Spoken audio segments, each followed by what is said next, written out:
Hello, everyone, and thank you for joining us today for our webcast on cost-effective patent prosecution and portfolio management for uncertain times, brought to you by Cognition IP and today's General Counsel. Before we begin the presentation and discussion, I'd like to address a few housekeeping items to help you make the most of your experience. You'll notice at the bottom of your screen, there's a row of icons where you'll find useful information and tools. Specifically, I'd like to bring your attention to the green resource icon. From here, you can download content resources we are sure you will find of interest, including a copy of today's slides presentation. Additionally, we encourage you to use the Q&A feature, which will be monitored throughout the entire program. If you have questions about the subject matter, they will be answered during the Q&A session at the end of the presentation. If your question isn't addressed today, we will follow up after the event. If you have a technical related question, you may also type that in the Q&A box and we will do our best to assist you. And finally, as a reminder, today's webcast is being recorded. And now, it is my pleasure to introduce Arun Karuna, partner and patent attorney at Cognition IP, to lead off today's webinar, Cost-Effective Patent Prosecution and Portfolio Management for Uncertain Times. And hello, Arun, let me pass the mic to you. Thank you, Lainey. Hi, my name is Arun Karuna, and I'm with the firm Cognition IP. And our talk today will be on cost-effective patent prosecution and portfolio management, particularly in uncertain times. So just a brief intro here. My name is Arun Karuna. As I said, I'm a partner and patent attorney at Cognition IP. I have over 15 years of experience, and previous clients have included Apple and Salesforce. And I've previously been IP counsel at Wolfram Research and GE Healthcare. And also online here is Edward Stakely, who will be speaking as well. He's a managing partner and patent attorney at Cognition IP, and he has 23 plus years of experience. He's been senior in-house counsel at 2 Fortune 5 companies, including Apple, and he has been a senior associate at a top-ranking firm in the Global 20. So, as I said, Cognition IP is the firm that we are both from. Just a brief intro for us. We are a San Francisco-based intellectual property law firm supporting General Counsel and in-house IP teams with on-demand fixed-fee IP counsel and the results expected from a top-tier firm. And just a brief overview here of the topics that we're going to be exploring. As the title suggests, the emphasis here is really on cost-effective. So we'll be discussing cost-effectiveness, budgeting, and spend with regard to IP portfolio management and review, patent prosecution and reducing costs, competitive search and analysis, and some other additional considerations. Now, every head of IP or a decision maker in charge of IP budgeting will have to meet, at some point, challenging cost reduction demands. This can be the result of a company's flagging financial performance, or a market collapse, or a global crisis such as the COVID-19 pandemic. When decisions need to be made quickly, it's all too easy to simply abandon the rational approach that one would ordinarily use when not under pressure. In some cases, a sort of panic or turtle shell sort of approach kicks in, almost as if by instinct. One common response is to prioritize short-term cost cutting above all else and to halt all long-term portfolio growth activities. This might be considered a staunch the bleeding sort of mentality. While this requires little effort in most cases and may be quite effective in the immediate term, it still may hamper your company's long-term competitiveness. That's because it has the effect of reducing your company's innovation output and protection, and it can negatively impact the ability for your company to recover quickly and thrive when demand is restored. Since, in a market downturn, it's inevitable that the cycle eventually corrects itself and demand is restored. So you would like to ideally position yourself in a place where you're thriving when that happens. And you've, as a company, seized the opportunities that have been provided during the downturn. So moving on, We have a quote here over on the side that says, "Genius is 1% inspiration, 99% budget allocation." Now, this is an unattributed quote, but whoever came up with it seems quite wise to me. So the first topic here is portfolio management and review.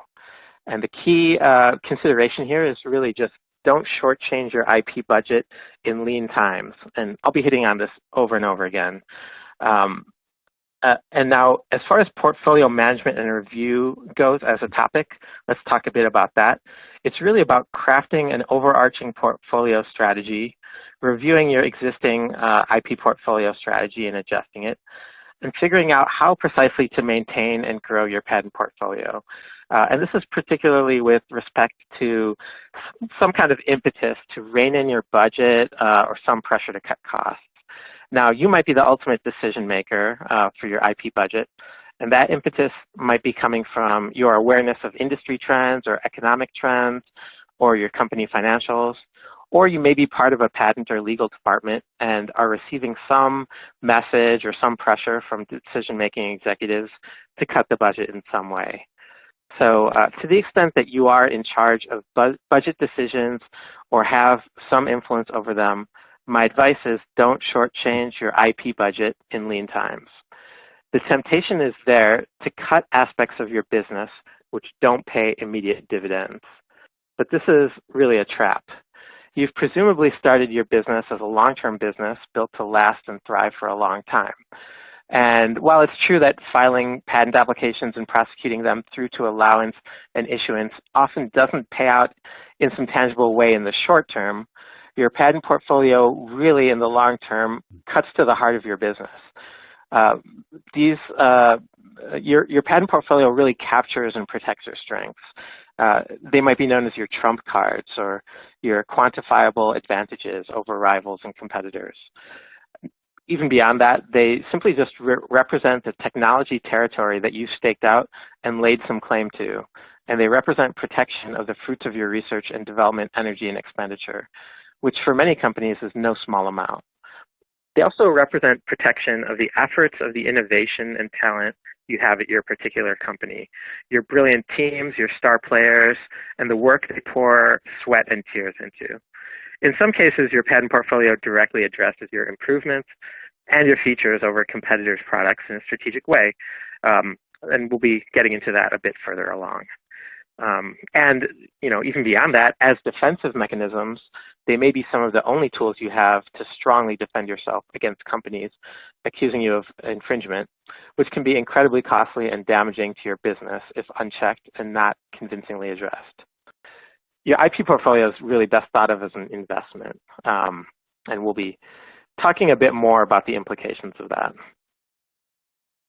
So, what metrics should I use for budgeting? Let's go to the next slide here. If you're a startup, the metrics and loose guidelines you follow may be tied to what stage of a startup you are and might have more of a percentage-based metric or loose guideline there.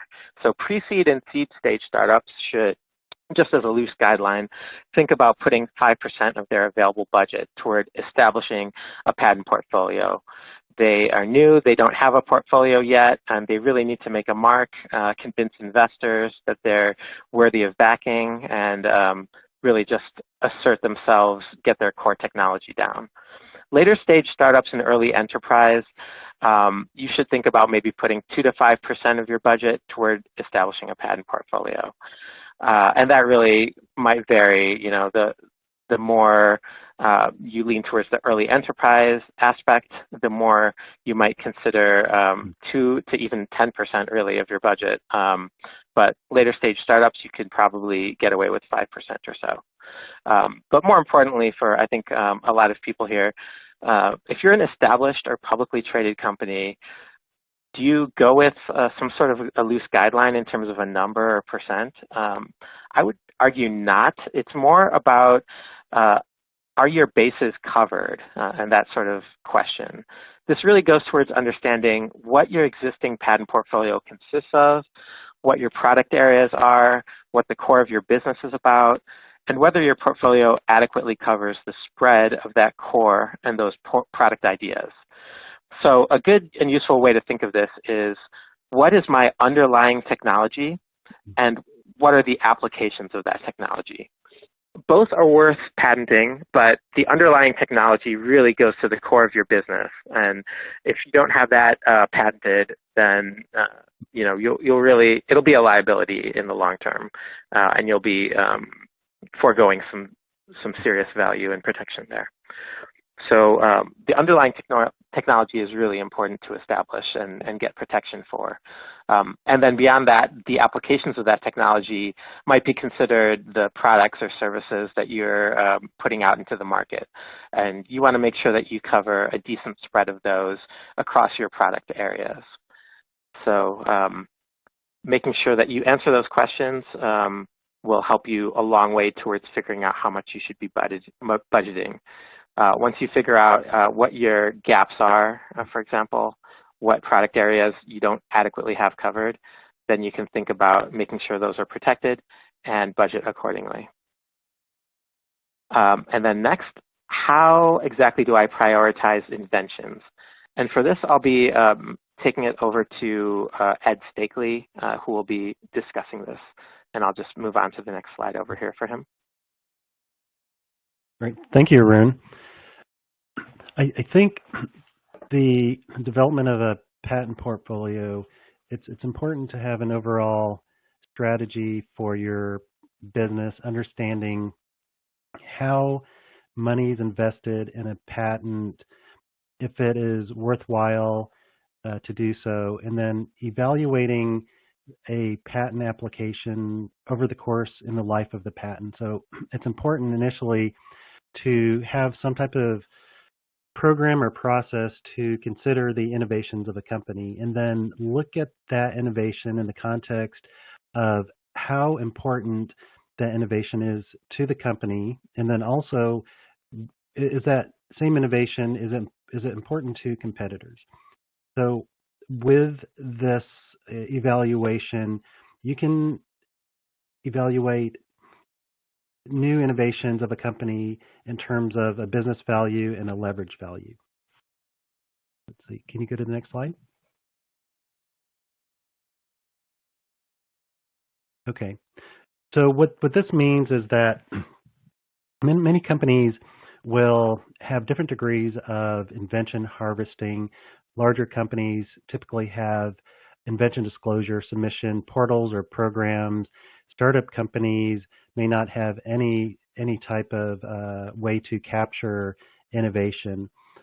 So preceding this invention rating, there is an aspect of how do you go about capturing inventions, and it is a process that needs to be implemented and overseen by somebody at the company. It can be someone at the company, or you can use someone external to help facilitate invention harvesting. But ultimately, what goes on is that one understanding the developments of the company then pulls together this information either through submitted invention disclosures or is looking for innovations. And then either a person or a team looks at these innovations in the context of the company's goals, and evaluates the value of that innovation. In other words, do you really want to invest monies into that particular technology and patent it? I strongly believe that most companies have a lot of innovation and there's a lot that can be patented, but a reasoned strategic approach to get quality patents, to me, is really important and not numbers. So through a process where you're evaluating the business value, which looks at components such as whether or not the particular technology or innovation is a core fundamental invention, is it used in a product, is it nascent or evolving technology, is it in a crowded space? So you can evaluate an innovation in terms of how important is this innovation to the company. So one can rate that, and you can come up with a different ranking system, but ultimately you want to try to come up with different tiers for that innovation. And then leverage value is looking at the innovation from the terms of, is this innovation important possibly important to competitors. Do they have an interest in it? Do you think they're going to copy that innovation? Is it detectable? Can you actually learn that some other company is infringing your patent on it? And then also, you want to consider claim scope. At the end of the day, how broad can this patent be, and what will it cover? If you think it's really going to be a crowded in a crowded space and claim scope is limited, then you may rate this particular innovation a little bit lower. So by evaluating these inventions with some type of skill, you come up with different tiers, and the top tier innovations are those that you strongly want to consider to patent. So this is just coming up with a decision then to maybe engage outside patent counsel, or to, if you have in-house attorneys, to prepare patent applications on those technologies. And then this ranking really doesn't end just from the point of filing. So this is a system that you use, and this is where then you evaluate over time claims and where the patent is going, because what today might be very important to the company, you have a shift and it's no longer important. Then you really want to make the decision, do I want to prune this particular patent? Do I want to try to sell it? If it's no longer of value, if it's not a top tier A or B type of innovation for the company, then you don't really want to invest any more monies in that, and then try to do something with that particular patent that's pending. I think that might be it on the slide. Good. Thanks, Ed. So next topic here for portfolio management and review is defending against budget cuts. So you might be responding to pressure from above to slash your patent budget in various ways, which can lead to filing or prosecuting less patent applications, or even bringing the number of filings down to zero, or getting rid of outside counsel or in-house counsel, or finding new outside counsel to replace your existing counsel, and so on. So just some strategies for defending against budget cuts if you are trying to grow your patent portfolio or make sure that it's treated as an investment. So competitive landscape analysis is useful in understanding the portfolios of your competitors and seeing if those portfolios can justify cutting your own portfolio's budget or leaving it as it is, or devoting more resources to growing your portfolio. So it's really valuable intel that you can use and bring to your executive board or decision makers. Or if you're the decision maker, valuable intel for you. So we'll discuss that in a bit more detail later on. Aside from that, the timelines for filing patent applications really don't always align with the business timelines for cost-cutting measures. So in lean times, you might have added pressure within your company for teams to ramp up product releases and product development in response to flagging sales or a difficult market, or to hunker down on innovation and research in order to bring new products to market. Both of those kind of renewed or expanded efforts are often tied with patent application filings when innovation happens in order to get out ahead of the competitors in your market. And it's really important to file something before a product announcement or, you go public with something. So, it's a first to file system, and really you want to get a provisional or a non-provisional out there as soon as possible if you're going to be ramping up or accelerating your product roadmap. So, shortchanging those timelines for the patent application really does not do you any service when it comes to your patent portfolio. So it's worthwhile to keep that in mind and to communicate that as well, because it may not be obvious to the decision makers, but it's an important consideration. Aside from that, your current outside counsel might be expensive. So if that's the situation, in lean times, you might be considering exploring less expensive outside counsel. And that might be a viable strategy. And we'll discuss that a bit shortly as well. Lastly, my admonition here is don't patent just for numbers in terms of the number of patents that you have, but instead patent for quality. a smaller number of really strong on-point patents is much more valuable than a larger number of weak or moderate patents that don't adequately cover your product areas or your products or your underlying technology. So think about quality, especially in lean times, rather than quantity. So next up, the topic generally will be about patent prosecution and reducing costs. And by patent prosecution, we just mean the sort of things like preparing and filing patent applications, and then getting them through the system where there's a back and forth with a patent examiner, in some cases a potential appeal, and then through to issuance as well, allowance and issuance. So we'll just be talking about a few of those things. And the first bullet point here is simply achieving the same results with a smaller budget. So when I'm talking about this topic, I'm talking primarily about outside law firms. So you don't necessarily need to rely on well-known brand name firms. You can find expertise in IP and within patent law without paying a premium. And it really, in a lot of cases, that brand name recognition is a large part of what that price, that service fee is, and why it's so outsized. And they might have a reputation for achieving results, but you can achieve those same results potentially at a smaller or medium IP boutique. And really, in order to make a smart decision there, in order to get less expensive outside counsel, you want to consider who that team is, what their experience is. Have they been at some of those big firms, which many people consider sometimes to be training grounds, or working in the trenches to really get that expertise? So does that firm have some history of that in their past?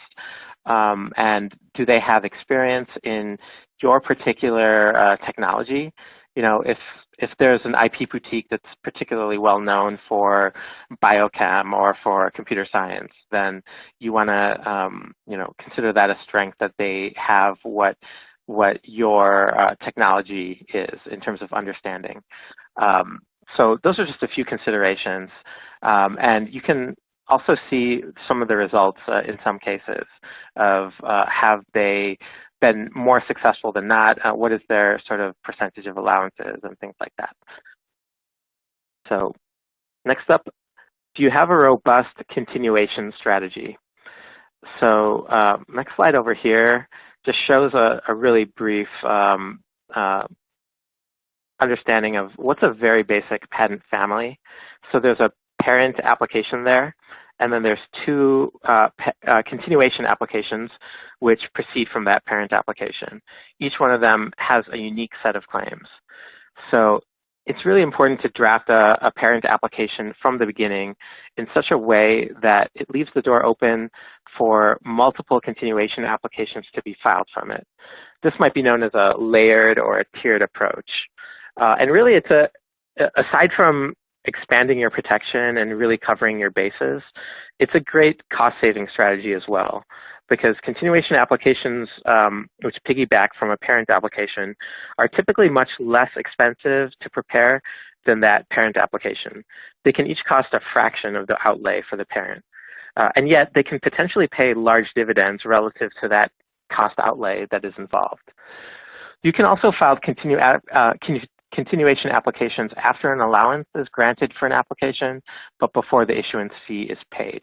And this is a period in which you'll be privy to the patent examiner's reasons for allowance of your particular parent application. And that can be studied to understand what worked during the course of your prosecution and what didn't.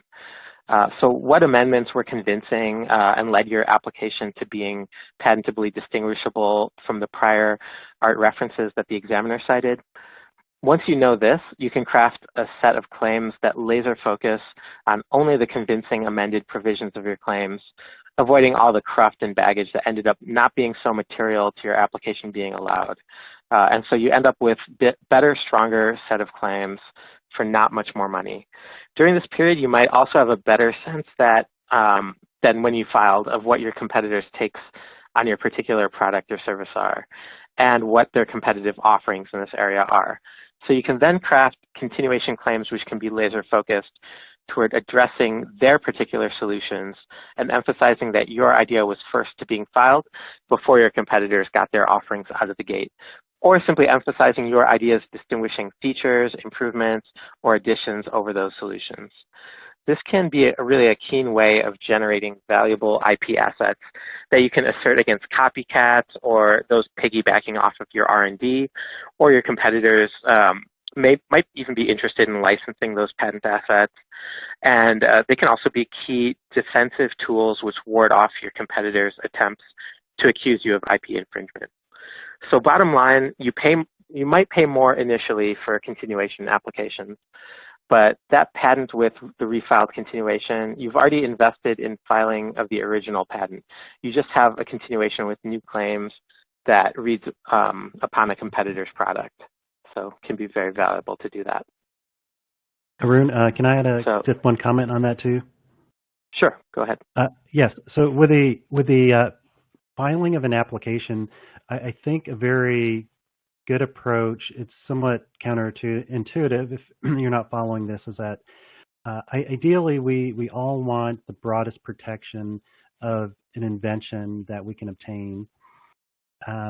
But often I find that if you go into prosecution with a narrower set of claims and get a quick win with an examiner, where you're interviewing an application with the examiner and you may obtain an allowance on a narrower invention, that through that examination you get to hone in on maybe what the examiner thinks is innovative, and then you can later file a continuation with broader claims. So the focus might be on a claim that has is still important and covers your company's product or technology, and then you get a patent on it sooner, and then later you file a continuation application with broader claims. And this actually reduces the cost of prosecution because there are not as many office action responses, and if you start really broadly, you're no doubt going to receive an office action. You're going to have to amend the claims likely anyway, so it's best, I think, to maybe start a little bit narrower and then go broader with a continuation application. Thanks, Ed. Yes, that's it. Mm-hmm. And yeah, that gets exactly to our next topic, getting to allowance faster. So as you can see, we want to work with, not against the patent examiner to achieve allowance in fewer rounds. What we have here is just a brief diagram of the cycle of office actions that is pretty common. So you might get an office action as a first follow-up to your application being filed. That's from the examiner, and it might include a rejection of your claims. After that, you would potentially interview the examiner and then file a response to that office action with amendments to the claims or arguments. And that might lead to another office action. And this circle might happen potentially a few times. And somewhere in the middle of that process, you might decide to abandon, or you might decide to appeal. And ideally, at the end of the process, you have an allowance and then an issuance of that patent. So some ways to achieve allowance quicker, as Ed said, having more narrowly directed claims from the start can be pretty useful, and simply not taking as much of an adversarial approach to interacting with and responding to the patent examiner. You want to draft also in the interest of nudging your application into particular art units in some cases that might have better numbers for historically granting allowance in less or fewer office actions. So one thing also that is important to consider is fast track or expedited prosecution, which is an option you can have for a fee to guarantee a completion of the prosecution within 1 year. This can give a really quick early indication of whether you want to file internationally. So in some cases, this might be even better than filing a PCT application because you have a full prosecution history of a parent application that's completed within a year under this expedited track. And you have an understanding of the types of prior art that will be asserted against an analogous patent application in a different country. So for our firm, our earliest allowance was 2.3 months using this process for a pretty robust application. And we were able to file multiple continuations off of that, just as Ed had mentioned as well. So now the next topic would be just international protection considerations.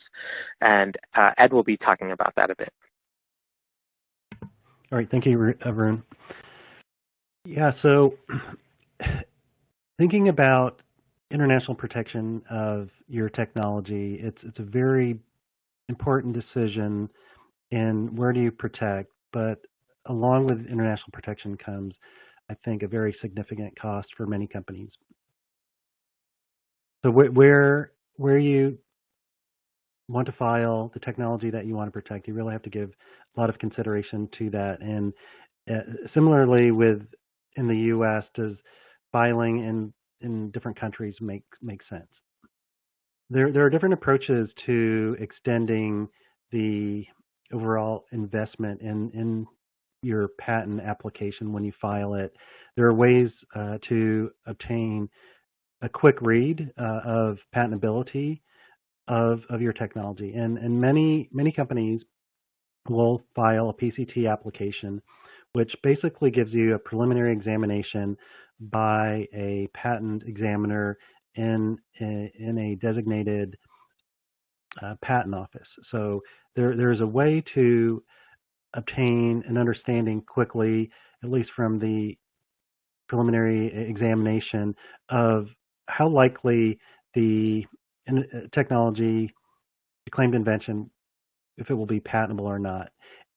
And even if you go this route, which if you file a PCT application, you have up to about 30 months, a little bit longer in some countries, from the date the application is filed, or if it's based on a priority document, then to file in other countries. So it's used quite a bit if you have high-tiered innovations that you want to protect and evaluate whether or not you should file them in other countries. So PCT application approach is commonly used, and it does give you a sense of whether or not that technology can be patented.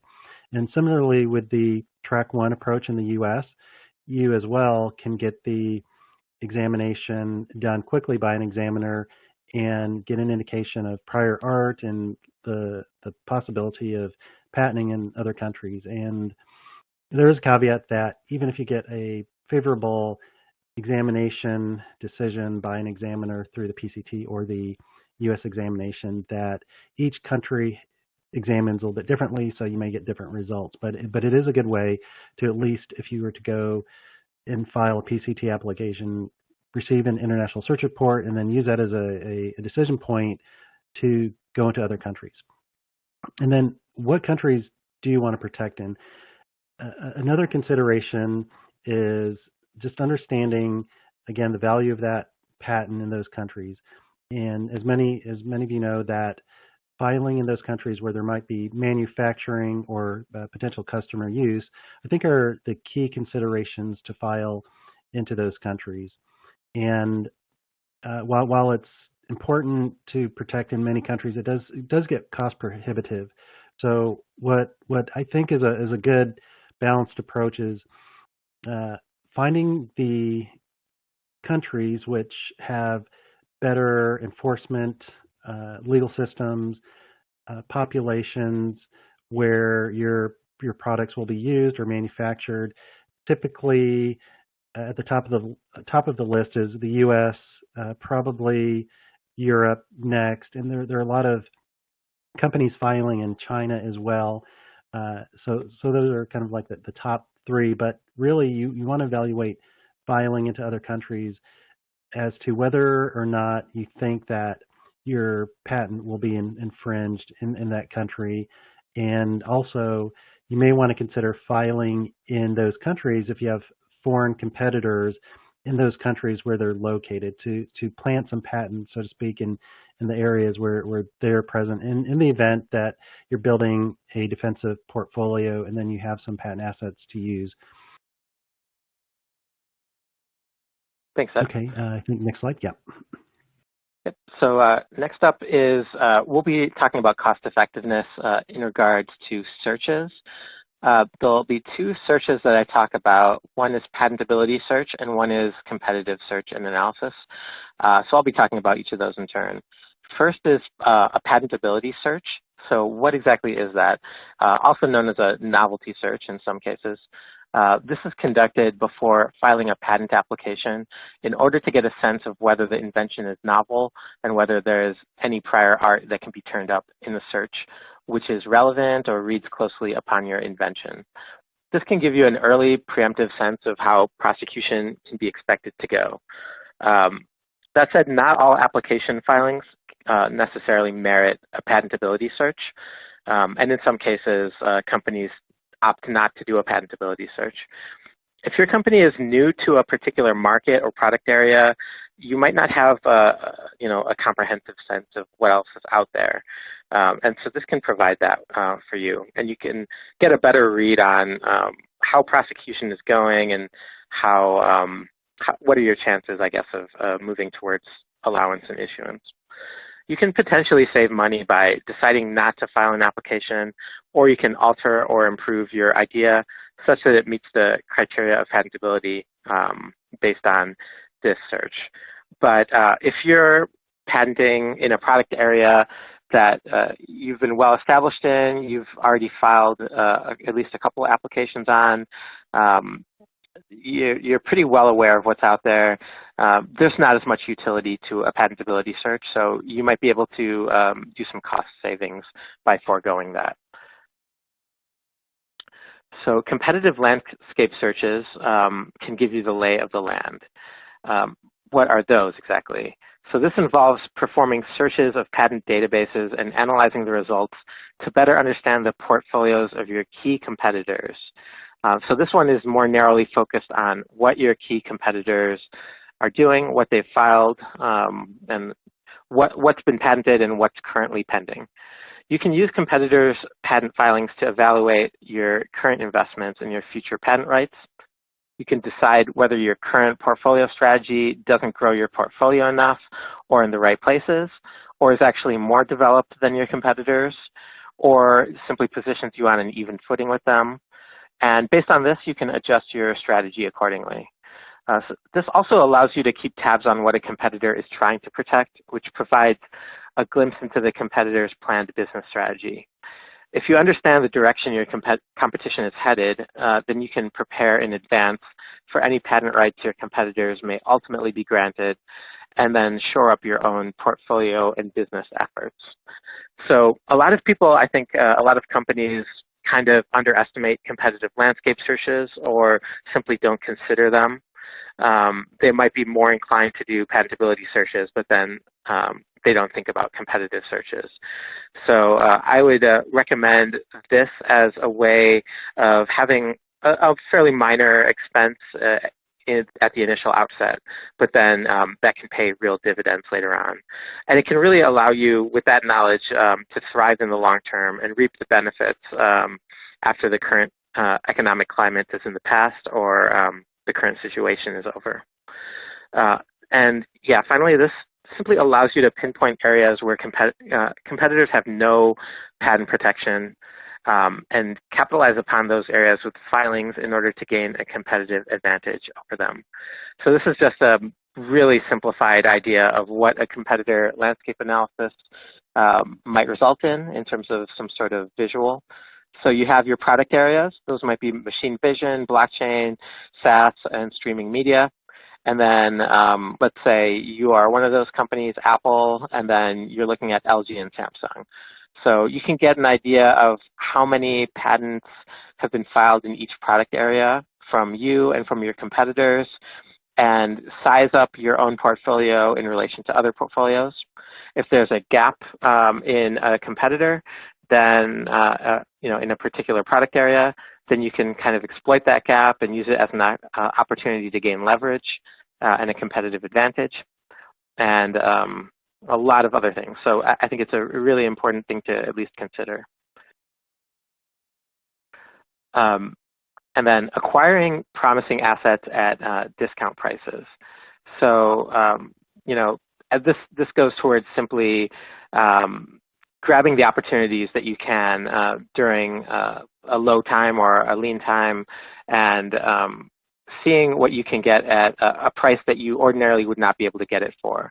So if a competitor is struggling, then you might be able to acquire some of their IP at a fairly low rate, and you can really take advantage of that. It's really about how can you thrive and gain opportunities. During the COVID-19 pandemic, some of the more successful companies really took that to heart, and it was very obvious. So other considerations, you might want to consider alternative legal service providers and outside counsel.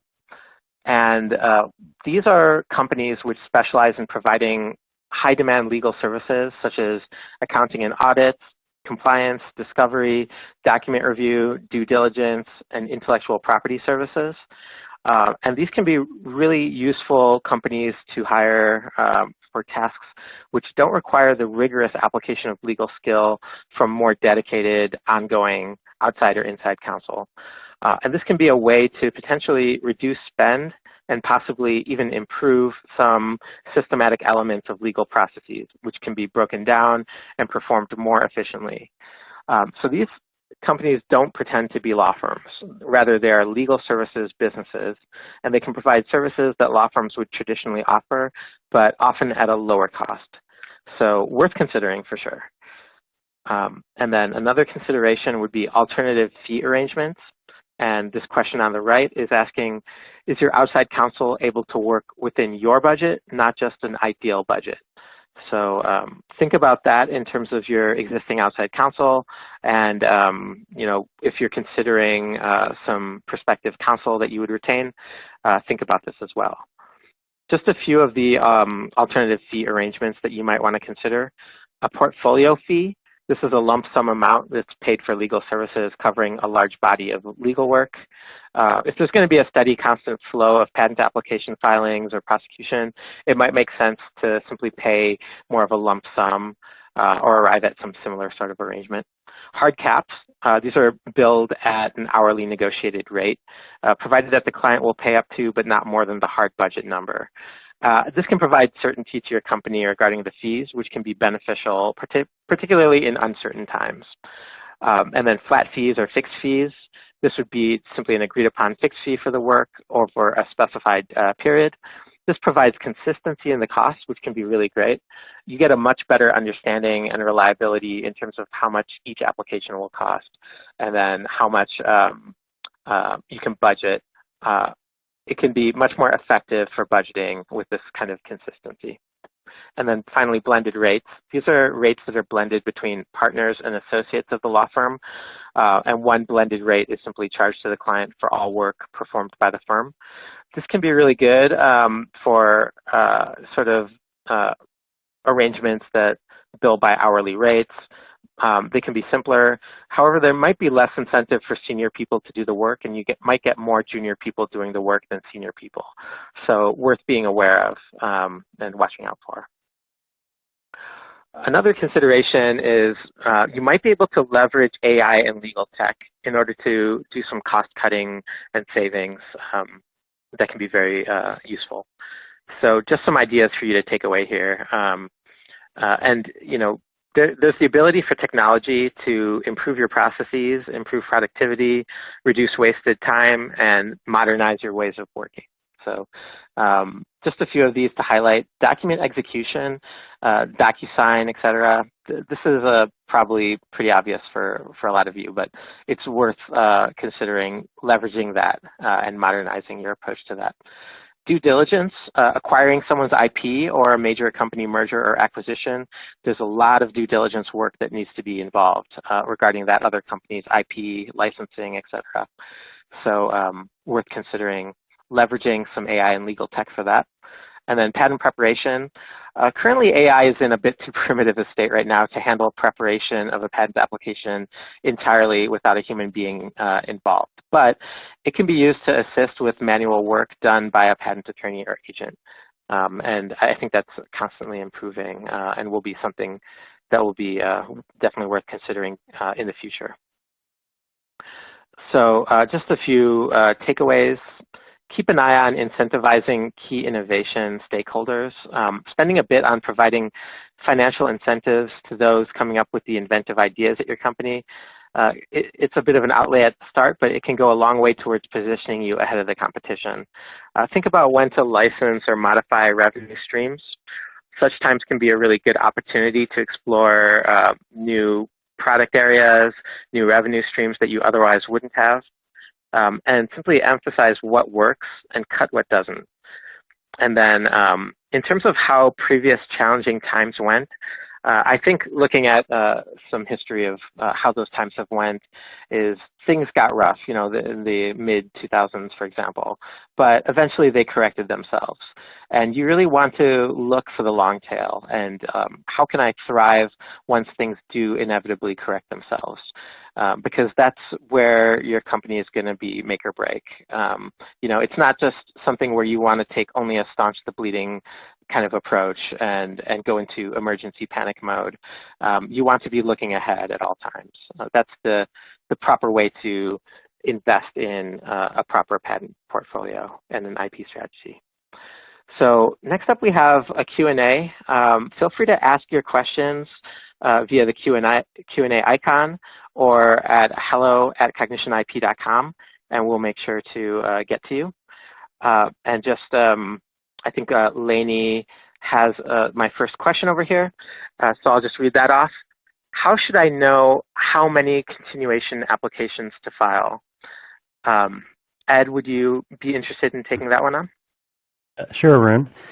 So what we're trying to do here is to help everyone with utilizing their budgets and really justifying the investment in a patent portfolio. One really good approach, I think, to maximizing the filing or the preparation of the patent application, you really need to start all the way back to the preparation of the patent application. But what one should do is ensure that maybe there's a lot of variety, description, different type of what we would call embodiments, ways of performing, doing, or certain structures in a patent application describing the technology. So it all starts with the preparation of a patent application. And basically what I'm saying is to bake in a lot of alternative functionality or structures so that later when you go through examination, you can focus on a general concept, but some of those concepts might be, again, too broad. So starting with the narrower functionality, you could potentially get that patented. And then once a patent application is allowed, after you've established rapport with the examiner, you do have a sense of what at least the examiner thought was innovative or the prior art doesn't really show. So you can then maybe focus on broadening claims in a continuation and honing in on that particular innovative aspect. But also what's important is to review the application and see if there is any other subject matter that wasn't claimed, and seeing if it does, again, fit within the criteria of having business value and leverage value. Would it be important to file? So there's not really a rule of thumb as to how many applications you file, but I have found that really trying to get the most out of a single application probably gives you the most value in the investment of that initial filing, because the continuation application is much more, less expensive to prepare continuation claims and file, and potentially get another patent on some other area that's important to the company. So I think that continuation filing is a really good way to build out a portfolio in a cost-effective approach. And then also, as an aside, it is important to, at times, keep a patent application pending because another thing that I personally like to do is work with clients to evaluate competitor technology and see if we have a patent application that's pending that might cover some of the technology that they have, a competitor has come up with after the patent application is filed. So in my opinion, the best patent is the one that maybe doesn't cover your products, but covers your competitor products because it's a very usable asset at that time. So having a continuation and evaluating your competitor products to see if you have an opportunity to draft a claim set that would read on their technology. So that's a very good use of a continuation application as well. Yeah, I would concur with all of what Ed said. And yeah, just to drive the point home again and again, a continuation application is really just a fraction of the cost of a parent application. So you can get really maximum usefulness out of that and maximum spread of covering your inventions and product ideas for a minimum amount. Another question over here from Lainey is, what's the best way of deciding what to file internationally? So you have an opportunity to file a PCT application with stages to various countries. And then you can have the ability to get an international search report, which can provide you with some sense of how your application might go in various countries and what's your chances. So you can use that international search report to get a good idea of whether to proceed with foreign filing in various countries or not. In terms of which countries to file in, it might involve thinking about where your markets are. Do I have a market in China? Is there a demand for this product that the invention is tied to? If that's the case, then you might want to consider it. Obviously, it's very expensive to file in many, many countries. So most clients, regardless of how successful they are, they tend to limit it to just a few countries, and they choose those countries carefully. So common ones might be things like, countries like China, Germany, a few other key countries in Europe. So those are some you might want to consider.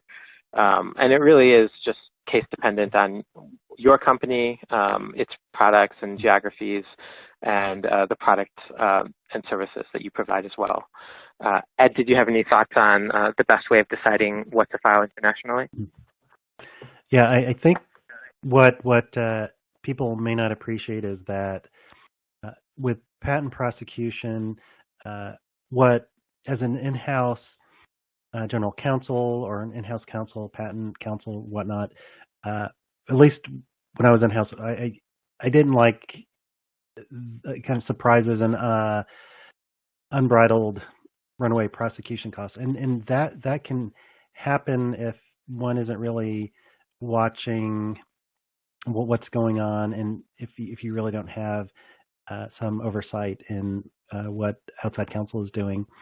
As to international filing, the same is true in that the costs, they're not quite exponential, but they are very significant. So it is, I think, probably surprising as to the amount of investment in that patent asset in different countries. So it is very, very, very important. I think even from the very selection of an innovation to patent, to make a decision, is this something that we likely will want to file internationally? And it is expensive, and a way to think about it too is if it's really backing up fundamentally some type of revenue generation in a country, or likely will protect that revenue stream, then that patent, I think, is justifiable to file in a country. But it is It is something that I think many companies probably file in other countries, but there's not it's not reasoned as to really maybe why so much. What are we going to get out of it? So I think with any investment, you really want to think of it as that, and that it is an asset of the company.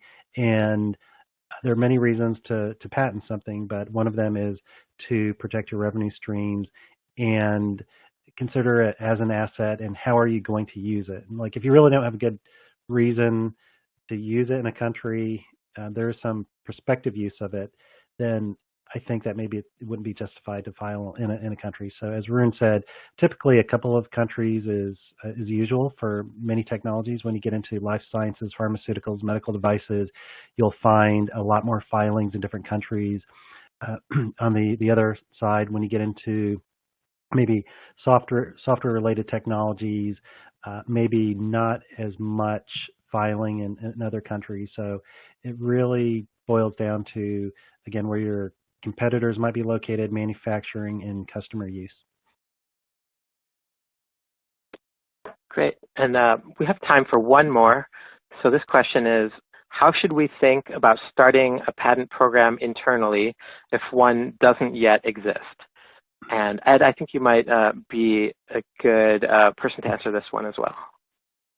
Okay. Yeah, I think so. My experience, again, being in-house patent counsel at Apple, and also as IP counsel for a startup company, how do you find, harvest innovation? And it is important that you have a person who can do that, and that can be either someone from a legal department, it can be someone in an engineering group or product group that will own this program or process.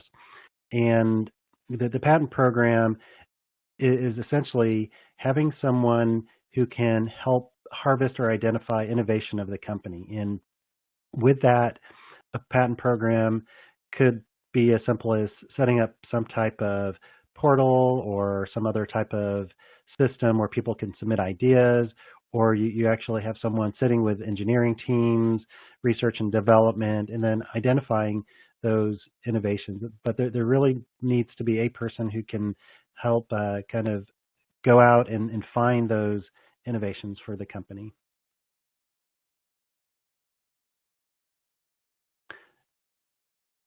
So do you have anything else to add to that, Arun? No, I think you covered it. That's exactly right. I would just add, it's really important, and it's a bit of an intangible thing to solve for, but it's important to create a culture of IP, and you can do that by, as I had mentioned before, incentivizing key innovation stakeholders. So, making sure that you provide some financial incentive for inventors when they have an idea that's filed on, or things of that nature, and then just really fostering training of IP and things of that nature. These are things that not everybody considers, but I think they're really important. There's a lot of misunderstanding and mystification around IP that you can really address from the gate, and make sure that your company is all on the same page when you're starting your patent program. Yeah, and I think too that one more comment, that the executive team management really needs to buy into the IP program for the company. It has to be more of a top-down approach, that it is part of who the company is, and that innovation is important, and then protecting the innovation from the executive team to really make a kind of a patent program successful. I think that's a great note to end on. I'm going to pop in here and thank you both, Arun and Ed. This was excellent content, and I'm sure our audience appreciated it. As a reminder to our audience, you can download copies of the slide presentation and follow up with any additional questions through the portal or through the hello@cognitionip.com email address. And as a reminder, you'll all be receiving a copy of the link of the recording to this presentation, and you can feel free to share that. We really thank you for joining us today, and we appreciate the participation of those who are able to ask questions. And thank you again to all, and have a great day.